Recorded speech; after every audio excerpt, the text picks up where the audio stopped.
Please welcome Brian Solis and Ted Cole. I'm really thrilled to do this today. Brian Solis is here. This is going to be great. The idea, as I always say, is you came here this morning very early because he has a lot to tell us today. And if you leave here not learning what you came here to learn, it's because you didn't raise your hand and ask a question. So as opposed to most sessions, we're not going to wait until the end to do questions. When Brian says something really interesting but stretches your mind a little bit and you're not sure, raise your hand and we'll delve into it, okay? Okay. Thank you. It is my pleasure. And I also said to Brian, I usually don't give anybody questions beforehand because I want to get their reaction to the question the first time. So let's start with the first one. You were at South by Southwest. Yes. And what the fuck happened to Russell Brand? Well, you know, if anybody here knows Russell Brand, I guess it wasn't much of a surprise. Now we give the backstory. For those of you who weren't at South by Southwest. So, for those who weren't at South by Southwest, every couple of years I try to bring someone amazing out to have a conversation about how digital is changing their world. So, I brought Shaq out there, I brought Billy Corgan and the Smashing Pumpkins, and this year was going to be Russell Brand. And he has a new YouTube show, and he's basically sort of quit acting, and he's just born-again spiritual person, and he's using YouTube as a way to sort of spread the true news, and he calls it truths, and the true news according to Russell Brand. But it's been wildly popular, right? He's been able to use YouTube as a way of sort of defeating traditional media, and I thought it would be a fascinating conversation for South by Southwest. At the same time, there was a movie premiering about his life, and that movie goes back to the deep, dark history of Russell Brand and his addiction years, and he just wasn't happy about the fact that it was premiering. He wasn't comfortable with it, so he says, rather than come and talk to you about the right story he wants you to know, he decided to back out of the entire event as a protest to the movie. He just wasn't comfortable with it. And I said, Russell, you realize if you back out of this, you're going to draw attention to the movie, which then I started to think, maybe that's what you were trying to do. And so we knew about the fact that he wasn't coming to South by Southwest for a week, but he dropped the bomb officially a couple days before. And I woke up one morning with Brian Solis, your name has appeared in the following media. Billboard, People Magazine, Us Magazine, and essentially he issued a statement, said, I cannot come, I'm not comfortable with this, and sorry to Brian Solis, and there you go. So I probably got as much publicity for him not coming, and so I'm cool with it. So did you interview a cardboard stand-up? No? Yeah. No. Okay.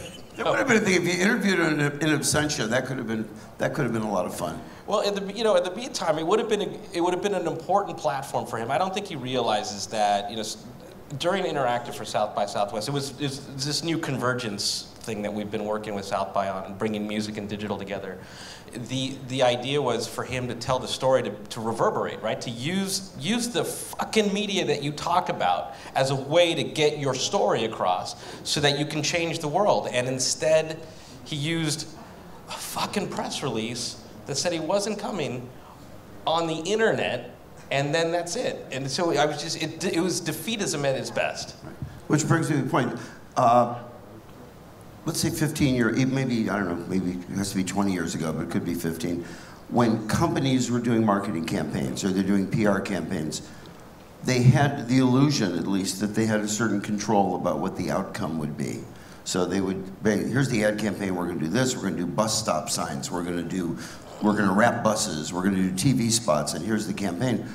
And one of the turning points for me was the Chevy Tahoe or Yukon campaign, if you're familiar, where Chevy in the States put up footage of Chevy trucks driving through the wilderness and by the side of the lake and by the cabin for their fans to create their own Chevy commercial.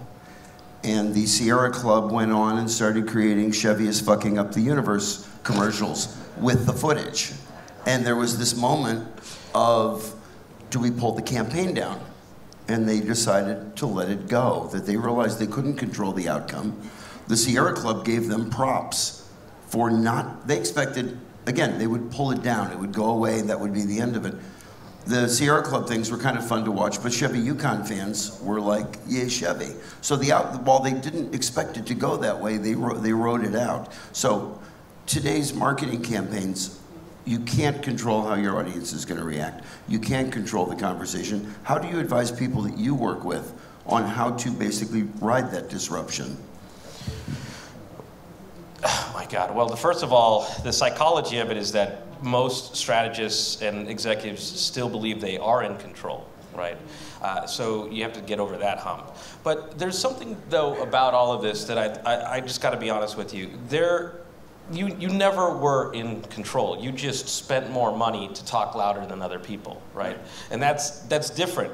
If you actually realize that the whole power of social media and digital today is that you are part of a bigger community that you don't own, right? Once you understand that and you can appreciate that, you realize that there's actually more control that you have today than you've ever had before, right? Because you can be direct, you can be indirect, you can be part of. And the idea is, what type of conversation are you trying to start? What type of marketing are you trying to do? The problem with this whole environment is that the word marketing means that I have to lie to you to try to convince you that something is cool, right? So but that's the challenge, because we have this thing now about we're having an authentic conversation. We're having a real dialogue. Buy our soap. Please buy our soap. But we mean it authentically and sincerely. Right. Well, authenticity is the new bullshit. So the truth is that the truth is that we're still trying to market using these channels and be authentic and transparent when in fact we actually haven't changed philosophically what we're really trying to do. And that's where the new control comes in, is that if you can use any one of these platforms to actually be part of a community, then what is the community you're trying to create? What does that look like? What does it feel like? If you're gonna have a conversation, if somebody's gonna have an experience and they're going to talk about it, what would they say, right? And that, you have to, using all of this new media, you have to think of it as the outcome, right? So everybody talks about influencers as part of the new regime of marketing. Well, what's an influencer? Well, somebody who has a shitload of Twitter followers, Brian, that's an influencer. Well, maybe. But the word influence means to change behavior or cause effect, right? And the thing that marketers don't do very well is think about, well, what kind of effect am I trying to have? Oh, we got to sell more albums. We have to get more views. We have to get a bunch of likes. Well, all right, you're either selling or you're marketing to me. What's the real outcome? And because this is very human, right? In the age of machines, humanity is the killer app. What are you trying to do that means something to me personally, and what makes belonging to your community matter, right? We don't have those conversations. I want to go somewhere that might be awkward, and if you don't think we should go there, literally just go. Next question. There is a really, I'm being serious. For folks who know me, they might think I'm trying to be funny here, but there's nothing funny about it. I'm worried. Yeah, I know. There's a really scary brand activation campaign going on right now, and I'm serious, and called ISIS. And when I've watched the news lately, they're not talking about how many tanks or how many planes. It's how effective their social media campaign is to be a major influencer, to convert mind share, to have a brand activation that a year ago, I don't know how many people in this room, a year ago I didn't know what ISIS was. The news on a daily basis talks equally about their ability to control social media as they do talking about, whatever the, missile attack was. What are your thoughts on, where we are now, where we're basically talking about social media as a way to not only influence but shape minds? All right. I mean, if you don't want to go there, we can go to. Can someone bring me a drink? I'm just kidding. I'm kidding. But honestly, you missed last year. I had a bottle of rum here.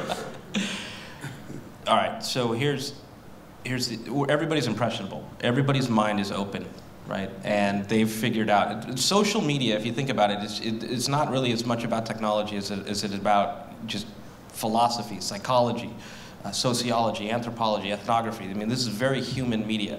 And this is what, to the point earlier, is that you have to understand the people that you're trying to make an impression upon and how you can aspirationally make them what they're trying to do, right? Social media is incredibly narcissistic, and that's a good thing, right? I call it the ego system.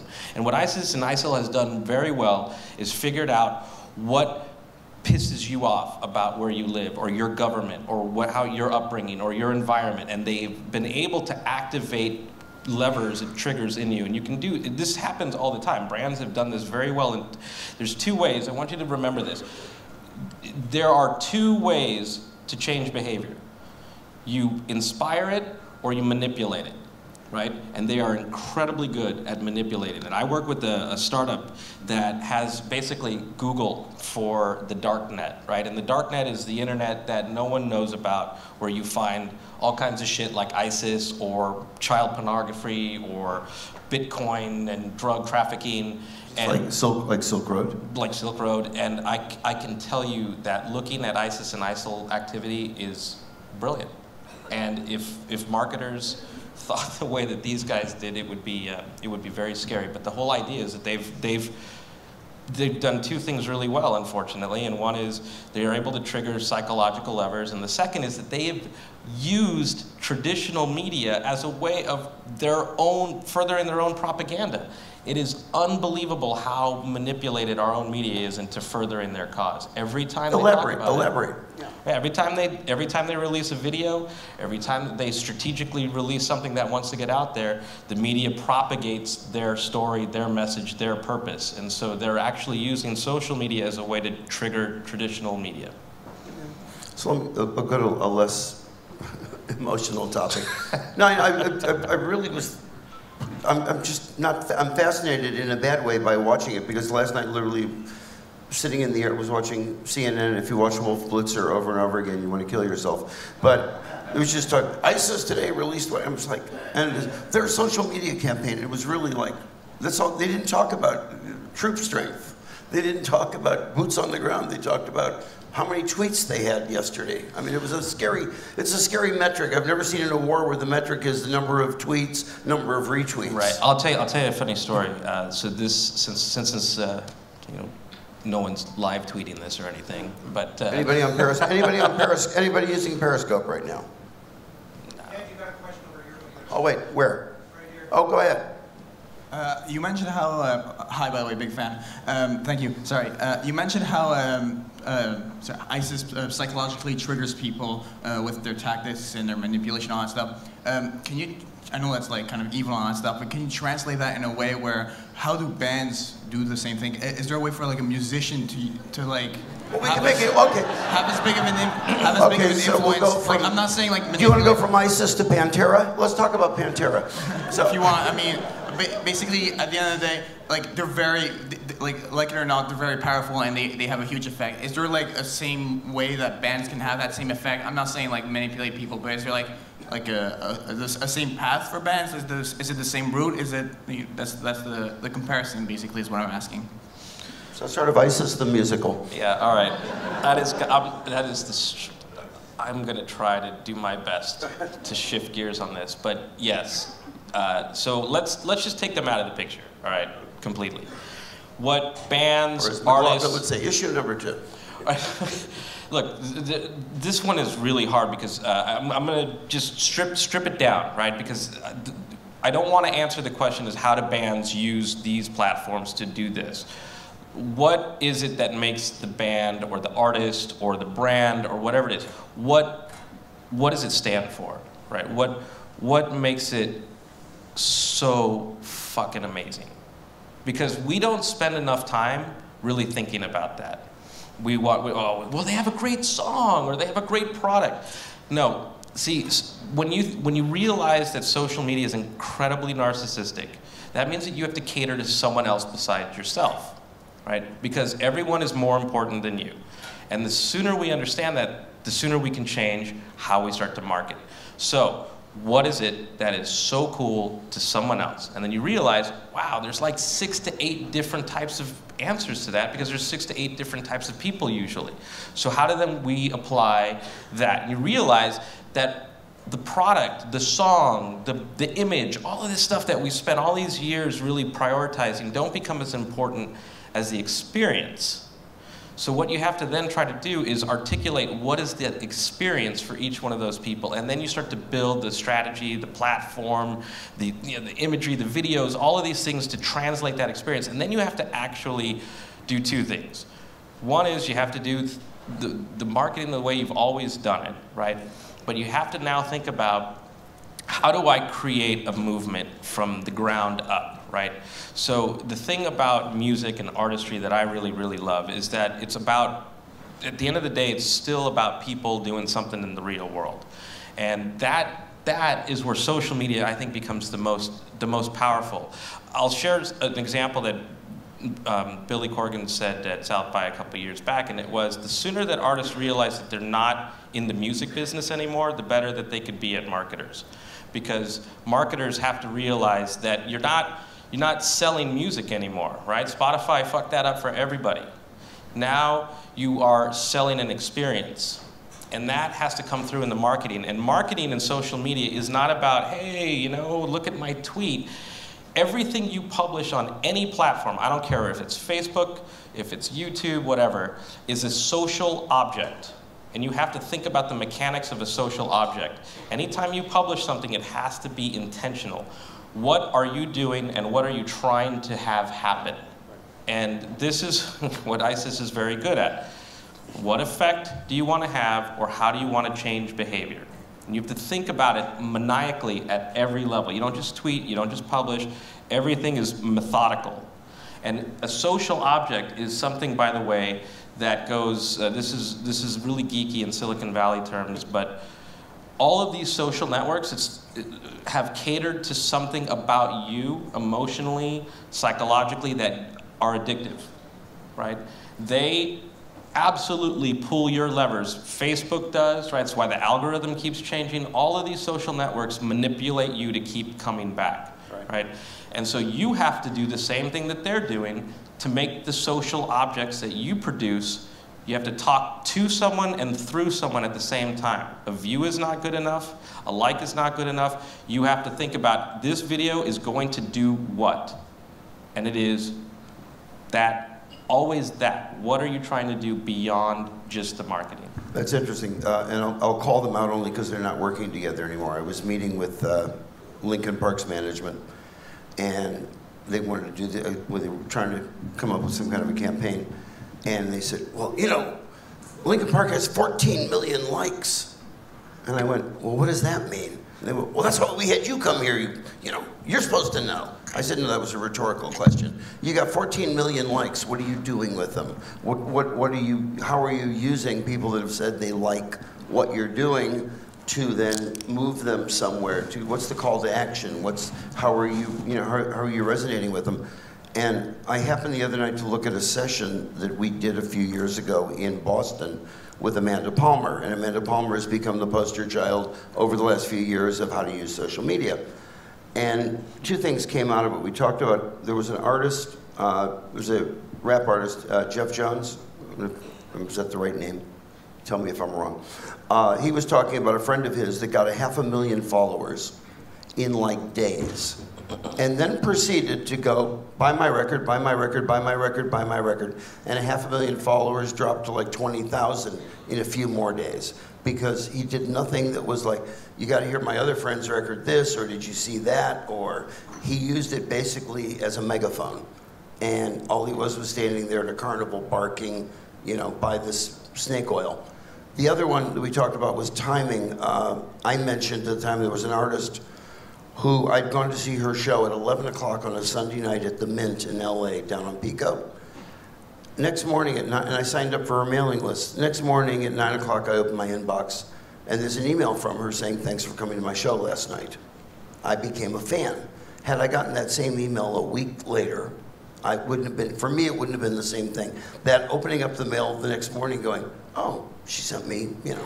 It was great. It was all about the timing and at least a perceived intimacy that she cared that the people that came to the show on a Sunday night, they mattered to her. So talk a little bit about, first of all, a campaign that you've been involved in over the last few years, something that you did that you're really proud of, and then something that you admire that somebody else has done, whether it's a brand, a person.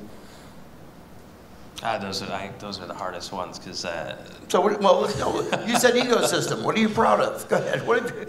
No, I mean, look... You're up here. You're the keynoter. Why the fuck are you here? Yeah, I'm trying to figure that out now. No, you know what I mean. We talked about this before. I said, I'll tease you. Don't hesitate. There's a couple reasons that it's a hard question to answer, because I don't know that.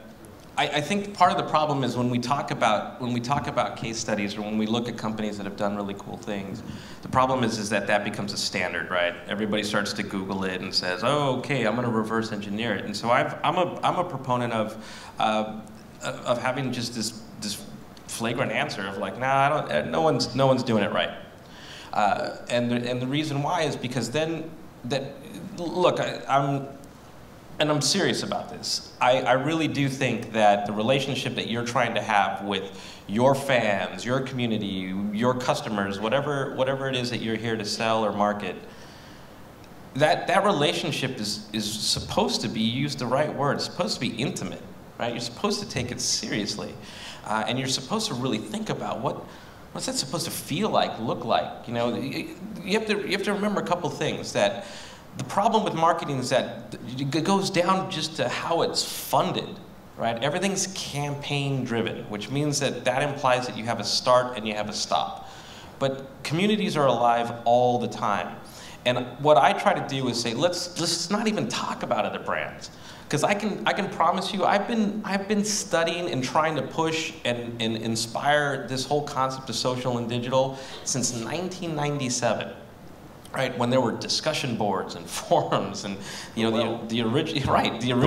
original social media, and we're still fucking it up because we think we talk at people and we don't even know who people are. They're just numbers, they're likes, 15 million, People confuse a like with the fact that it's like an opt-in, it's not. We still don't even know how to use email, right? And we still think a website is a digital brochure. We still haven't figured any of this stuff out. And I ask everybody to start from scratch. Start by saying, what is the relationship you're trying to have? What does that look like? What does that feel like? Why would I want to date you? Why would I want to sleep with you? You have to think about that stuff. You have to make yourself desirable, and you have to make yourself desirable every day. Then social becomes an enabler. Digital becomes an enabler. It just becomes something that you actualize to do these things. But we keep approaching it with the same fucking philosophy as we always have. Use this, make a message, let's get legal to approve it. Oh no, we have to. We don't even write for the people we're trying to inspire, right? We write for the people that are going to approve what we're going to try to publish. And so the whole thing is just broken. When you work with agencies and you give them the brief, this is what we need, and then you get agencies who come in and they propagate the same problem over and over again. It starts with, what do you stand for, seriously, and what are you trying to do, and how do you use these tools to just be human? And I'll give you an example, right? We're so fucked up we don't even realize that the music industry has just started to change for a really, really long time. And you can look at its history from MTV, right? The minute MTV stopped playing music, right, is the minute that we lost the soul of artistry. Exactly. Okay? Now we have cribs and 16-year-old pregnant girls that are celebrities, and you have this whole concept that what ended up happening is that your consumer became more important than the artist, right? Because they had all of the access to these tools to become famous as well, right? So now everybody's famous. So I know I look young, it's the oil of Olay, but I used to have posters of my favorite artists on the wall, right? Nobody does that anymore because no artist is around long enough for you to dedicate wall space, right? Unless it's Drake, right? Because he seems to magically reinvent himself all the time. But that's the point, is that you have to keep relevant because the consumer is better than you, more famous than you in their mind, and you have to use all of these channels to remind people of the relationship you're trying to have with them, because they're not going to put a poster of you up on their wall, but they will stand next to you and say, I support this artist because they represent some part of me aspirationally, but they're not my idol. They represent me. But that's the other dichotomy, is people are jaded about, brands trying to market to them. At the same time, they identify. There is this duality between, I don't want to be marketed to, but here are my Adidas, or here's my whatever, I've got my Prada bag.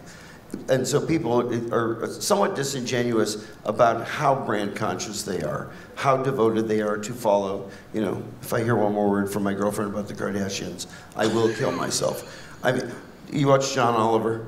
Yes. Did you see the one about the Kardashians and it's the Armenian massacre? I could only The Armenian genocide.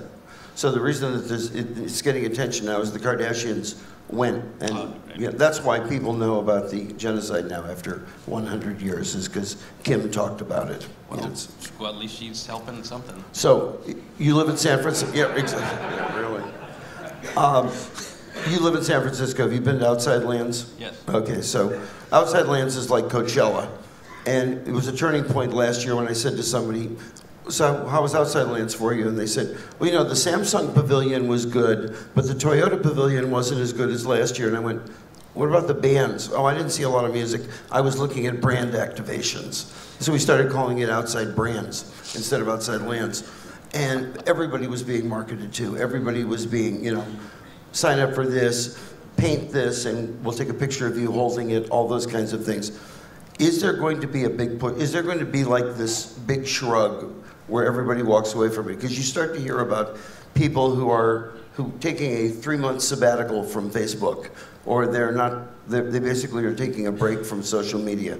Is there any kind of watershed moment coming, or any type of a, you know, rejection, or is this just the normal course of media people? I don't know. I feel like I could listen to you all day. Okay, so there's a couple questions in that.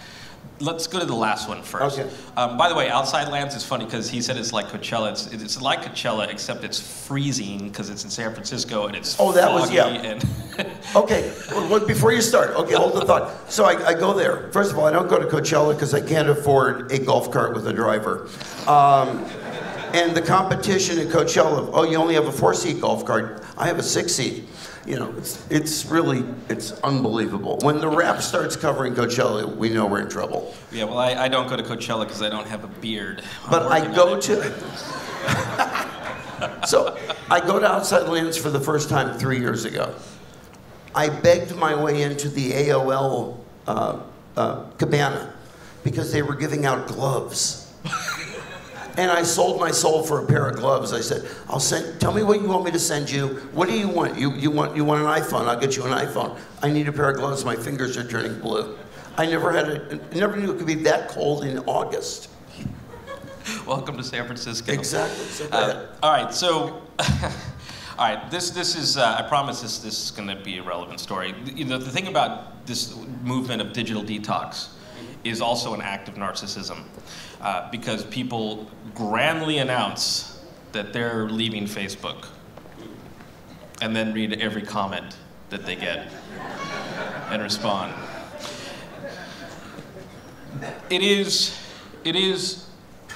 true, though, that we are overwhelmed. How many people in the audience have an Apple Watch? Or how about this? How many have ordered one? Wow, that's... How many ordered one to sell it on eBay? Whether we know it or not, we are actually going to give ourselves even more to this media, this technology, right? Wearables, Internet of Things. We have a question over here too, if we want to get a mic. But I'm going to keep answering this in the meantime. You're getting deeper and going to be more influenced and more influential than you know. So look, you might take a break from it, but it's actually now ingrained in our physicality. Our brains have actually been a little bit rewired in how we do, how we think, how we're influenced, how we influence other people. So there's no escape, I'm sorry. Right. But we're just getting started, right? I live in Silicon Valley and I study a lot of disruptive technology, and there's technology that we're working on right now that's going to be under your skin. There's stuff that you're going to be swallowing. I call it the human API. Because you literally are going to become part of the Internet of Things. You are going to broadcast a signal out of your body that can be tracked on the internet, and it exists right now.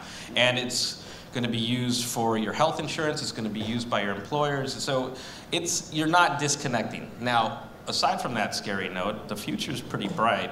But Okay. Yeah, but it's not a bad thing. I was at a conference yesterday. I swim from conference to conference. So there's a thing called DLD, Digital Lifestyle and Design. It started out in Munich, and now it's in Tel Aviv and in New York and San Francisco. And there was a guy there named Vishal Gondal. I don't know if you know him, but he's starting a health startup that basically will take the data feed from your Apple Watch, or I happen to use a Samsung Gear Fit. It'll take that, it'll take your Polar and whatever, and on a daily basis, it's going to be 29 bucks a month, 29 bucks a month, finish the sentence, Ted. And it basically, you're going to a live trainer who's going to give you daily feedback based on the biometrics and make recommendations of try this today. So it's all the great things of having a trainer, but you don't have to worry about where you are. And he's basically, I said to him point blank, I said, I have a Polar, I have a Gear Fit, I have a lot of toys. Yep. And I said, can you take all those multiple data feeds? He said, absolutely. And the more feeds, the better. And you're going to end up being healthier at the end of this whole thing. So it's not all a bad thing. No, just wait until there's another generation of that technology that already exists. Because this is for trainers and fitness and what have you, but there are also, you don't really get to improve health until you take blood, right? And so this is the next wearable as well. So the same things that are going to be translated are these. So anyway, but this all comes down to, by the way, the idea that as people become more connected, right? There was a time just a couple years ago that this was called the second screen, right? But now this is the first screen. And the thing that I'd like you to think about is that this is the first screen, your watch is becoming the second screen, your tablet is becoming the third screen, and then your laptop will be the fourth screen. And you have to think about, from a marketing perspective, what does the experience look like on each of those screens, and how is it native, right? Right. So you have to design an experience that is engaging, culturally relevant to the screen, that it's something that I can do with one finger, which sounds a little dirty, but at the same time, you have to design these independently. And what we do really horribly is we try to make one experience work across all these different screens, and that's not going to work anymore. So all of these devices are creating people to actually start to think, well, how do I use my watch? Why aren't you creating an experience for my watch? Because I love my watch. Or why aren't you doing this better? Stop making me go to websites where I have to click, because that's not what this is about. Right. So I want to make sure with the minutes we have left that we get to his question. Okay. Yeah, hi, thank you very much for taking the question. Just wanted to ask, because we were talking before about Amanda Palmer and being campaign-centric and kind of going towards a kind of a new direction in how our old plans and formats were kind of all wrong to begin with. What do you think is to be said for, you know, diversity or assimilation? What do you think is the importance of standardization now, or is there any? Oh, that's a tough one. I started thinking, we said Landru, assimilation, you're part of the body. Yeah. Star Trek reference, folks. Wow, that's a tough, can you, wait, give him the mic back again. Can you restate that? Because there's a lot going on there. Sorry, yeah, so I just mean, like, when you get, you know, things like you say campaign-centric, and then you get everyone kind of doing a different campaign with different kind of sets of rules and, you know, having variable degrees of success. If we're to go forward and have, you know, a kind of a community success, you know, how much importance do you think there is to be either, do you want to kind of promote as individual, or do you want to kind of promote as come and be a community, you know? Because now it's a very difficult kind of dilemma whether you want to be part of something greater or stand out above that. Can I give the dumb answer and then you give the smart answer? For me, that's Pinterest. Pinterest, it's diversity inside of a community. Everybody's Pinterest board, the way they express themselves is completely unique. Yet they're part of a community. Pinterest is somewhere where people go to be inspired. And I mean, that's the best example of joining a community, but really standing out. Now, you probably have a much better answer to that. But for me, when I saw Pinterest, it was a way that I didn't have to follow the crowd, but I could still go to a central place to find inspiration in various areas. You know, for me, it's it's the hardest part of any of this is actually trying to define what is a community, right? And I'm a big proponent for human beings, believe it or not. And this idea is that it has to be relatable. And you have to understand that there is no one relatability. So when you define what a community is, it's not just why are we together? It's what are we going to do together that makes belonging matter, right? And so it's even thinking about what that community stands for is where you start. And then from there, whatever the platform is, right, you have to think about, am I doing something that furthers that purpose of what we define as that community? I'll give you an example. I worked in the 90s is one of my favorite examples with, at the time, digital photography wasn't a thing yet, right? There was still film. And to make that, I worked with some of the biggest brands at the time who were trying to make digital photography a thing. And they were going to the New York Times, they were going to all of the big publications, Popular Photography, all of the things that you thought would make the case, like, yo, digital cameras are coming, yet they didn't work, right? No one was buying them, and it was because... was it because of the quality of the camera, or was it because... Well, because I always, my thing in music, we always talk about, you know, MP3s suck, as far as I'm concerned. Okay, whatever. I always point to digital photography of your first digital camera sucked. But it was digital, but it sucked. Now they're better. They're better than anything I was ever able to do with film. Yes, but the point is everything's always going to be better, right? And at the time, though, you had to think about the strengths. And so it comes back to your question, what did it stand for? Why, right? We don't spend enough time answering the question of why. Why should I care? Right? And so we did that, and we realized actually the answers weren't about traditional photography. At the time, it was about doing other things specifically. It was a very vertical approach. Well, at the time, you know, I think the highest resolution was like, I don't know, maybe a stamp size. And what we ended up doing is finding a whole bunch of enthusiast applications, medical applications, believe it or not, and we found communities, online discussion boards and forums and groups, people asking all of these questions about digital cameras from the influencer standpoint, and no one had answers to them, right? And all we did was started to generalize the themes of the common questions that people were asking, then used this sort of approach of why, not only what the answer is, but why would we be the best solution for them, right? And just these philosophical conversations of relatability actually would change the branding of the company, the purpose of the company, the vision of the company. How do you define the product? Because at the time they were like, this many resolution, this megapixel, this battery capacity. None of that mattered. It then became about applications and meaning and all kinds of really human being stuff. And then we went into those communities as ourselves. We didn't sell, we didn't say that we were the brand that was in our bios. We just started answering questions and giving examples of applications and talking about the weaknesses but the capabilities too for those applications. And what ended up happening is that people started clicking through to the bio to see, oh, they're working with this camera company. And then we were able to track a shitload of sales of cameras every time we engaged. And you know what? We weren't selling, we were just answering questions. And you know what I learned? This is why I became a social scientist in the 90s, is because of something called reciprocity. The more helpful you are, the more genuine you are, the more great intentions you have, the more purpose you have, the more people respond. And that was the best marketing ever, right? That was still marketing, that was still sales, but we earned reciprocity. And that is what a community is about. Okay, if you get a mic over to Tommy here in the front, but I have one question beforehand. Taking that, right, who has the microphone? There you are, over here, the gentleman in the lovely black fedora. We have 3 minutes left, according to the gentleman there. He's holding a sign that says rap. Okay, yo, no. You were going to do that. I couldn't help myself.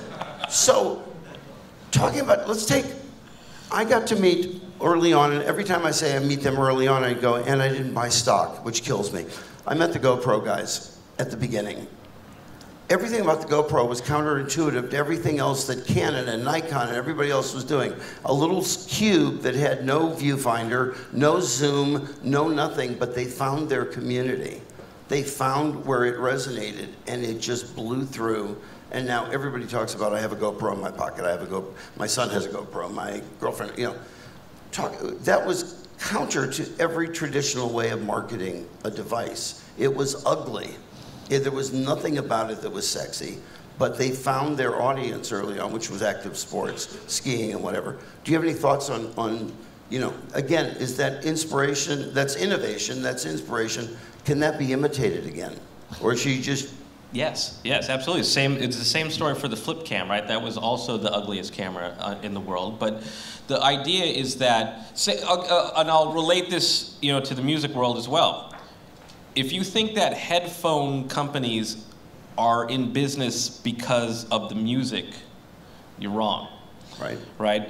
You wear headphones everywhere you go because the music you listen to is your theme music, right? It's your anthem. Mm-hmm. The same with GoPro, right? They activated your ego by placing those on your helmets, placing those on your clothing, because you became the star of your own reality show, right? And so the idea was just to activate that. Same with Red Bull, right? It's all about what you do. Right? And the sooner we all realize that the music business isn't about the music, it's about the lifestyle that you and the experience that you create. That is what GoPro did. That is what the best brands are doing today. They become experiences, and that's why that worked. Right. Do we have time for one more question? With the god of the time clock. You got a no on that. I'm still going to let Tommy. Take us out really quickly with something. Comment or whatever. Your guess. Tom Silverman. Brian, I see it says it's time to move on to social media 2.0, and that you're tracking disruption in California, which is where it usually starts, if not stopped. Quickly. Tell me, is there anything that you see that could disrupt radio's ability to break music? You know, as big as the web has gotten, and as potent as online media has gotten, nothing can touch traditional FM radio in terms of reach and frequency, and all mass media for that matter, in terms of breaking music. When will the web be able to actually break music the way radio does? Man, wow. Yeah, that'll be the session in the lobby. Holy moly. Okay, all right, I'm gonna do my best really fast on this. By the way, I think the radio's ability to break new music is still a pretty big deal, but you're already starting to see YouTube and the new Facebook video platform that's coming, that's going to become more powerful, that they're trying to compete with YouTube. You're already starting to see music break, right? A lot of us just don't know it yet because radio is still a little bit more popular, but I think at some point it's just how do we define popular, right? Because that is when things start to change. Because the music that's on the radio to break is still a real corrupt business in how a lot of this stuff happens, and just like politics, it's going to be around for a while. But in the meantime, though, new platforms, if you want to break new artists, that's happening all the time, right? Things like Spotify. I've watched and experimented with a lot of cool things breaking on all of these platforms, but the word popular is different because you didn't hear it on the radio. Does that make it any less effective, right? So I don't. The short answer is radio's going to be around for a while. I hope it. But I stopped listening to radio because the type of new music that it's breaking is, well, I'll just leave it with two words: Iggy Azalea. Okay. So how do people start a dialogue with you? What's your Twitter? Hey, so yeah, just the Brian Solis at Gmail. I really try to respond to everybody, and at Brian Solis on Twitter. But other than that, I'll be around. So thank you very much. And I'm at Spinal Tap. Yeah. Thank you, everybody. Thanks.